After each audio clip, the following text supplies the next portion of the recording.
બિલકુલ હેતવી, જે પ્રકારે હવામાન વિભાગે આગાહી કરી અને ખાસ કરીને રાજ્યમાં ડીપ ડિપ્રેશનની જે સ્થિતિ જોવા મળી રહી છે અને તેને લઈને સૌરાષ્ટ્ર અને કચ્છમાં જે છે તે એલર્ટ આપવામાં આવ્યું છે અને એ સ્થિતિને જોતા અત્યારે હું દ્રશ્ય આપને બતાવીશ કે હજુ પણ વરસાદ જે છે તે ગઈકાલ રાતથી જ ધોધમાર વરસાદ જે છે તે વરસી રહ્યો છે અને અત્યારે વરસાદ જે છે જોકે અત્યારે વરસાદનું જોર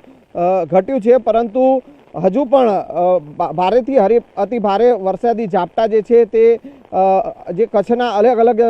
જે છે વિસ્તારોમાં જોવા મળી રહ્યા છે। અબડાસાની જો વાત કરીએ તો અબડાસામાં સૌથી વધુ 12 ઇંચ જેટલો વરસાદ જે છે તે છેલ્લા 24 કલાકમાં નોંધાઈ ચૂક્યો છે અને ગત રાતથી જે પ્રકારે ધોધમાર વરસાદ વરસી રહ્યો છે એટલે ગત રાત્રિના 12 વાગ્યાથી લઈ અને સવારે 6 વાગ્યા સુધીમાં 5 થી 6 ઇંચ જેટલો વરસાદ જે છે તે અબડાસામાં પડ્યો છે અને તેને કારણે અબડાસા ઉપરાંત કહી શકાય લખપત છે, તેવી જ રીતે નખત્રાણા છે, માંડવી છે, એ તમામ જગ્યાએ વરસાદ જે છે તે વરસી રહ્યો છે, ધોધમાર વરસાદ છે અને તેના કારણે સ્થિતિ જે છે તે વણસી રહી છે। બીજી તરફ જે કચ્છના જે કલેક્ટર, જિલ્લા કલેક્ટર જે છે તેઓએ પણ જે છે લોકોને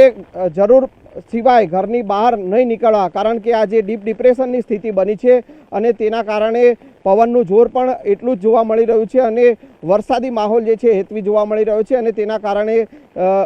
બપોર સુધી ઘરની બહાર નહીં નીકળવાને જે છે અને સાવચેતીના પગલાં રાખવાની સૂચના જે છે તે આપવામાં આવી છે અને જે પ્રકારે અત્યારે સ્થિતિ જોવા મળી રહી છે, વરસાદી માહોલ અત્યારે પણ યથાવત છે અને અબડાસામાં વધારે સ્થિતિ વણસે તેવી સ્થિતિ અત્યારે જોવા મળી રહી છે।